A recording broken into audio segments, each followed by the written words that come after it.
everyone. I want to do a 3-minute short video based on how the military-industrial complex was planned pre-World War II.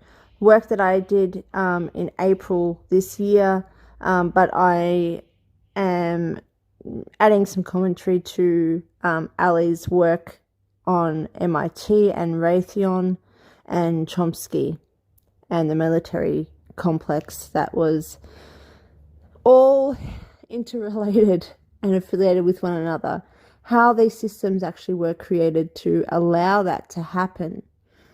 And I want to just give thanks to and make this an ode to Frederick Bosch, who really opened my eyes to the systems theories. The Germans that immigrated to all over the Five Eyes that implemented, that created these systems. Really opened my eyes, and to the legacy of his family. Now, this might be a second 2 parts because I just want to go through this post. Now, this post, it won't be as long, of course, but it was long because there were so many things that had to be said, that had to be noted, that the detail, especially of these theories and the history of these certain particular people. For example, Ernst Jach, who was directly pardoned by Hitler just before the war broke out to continue his work on systems theories in the UK and then moved over to the US.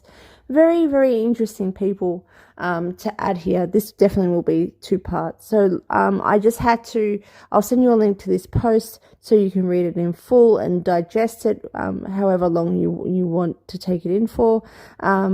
But this will be a summary, and this had to be really elaborated on in the post. So after World War II, the US didn't just inherit rocket scientists from Nazi Germany. Well, we say after, but anyway, it imported an entire mindset, total systems thinking.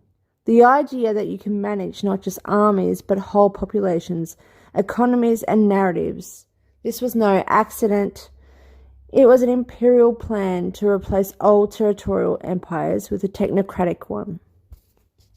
When I talk about how this was the layer of systematic imperial control, where Five Eyes came in and so forth, over the constitutional controls, the legal controls, to then have this technocracy that we're developing now, it's all a layering of imperial global centralized control.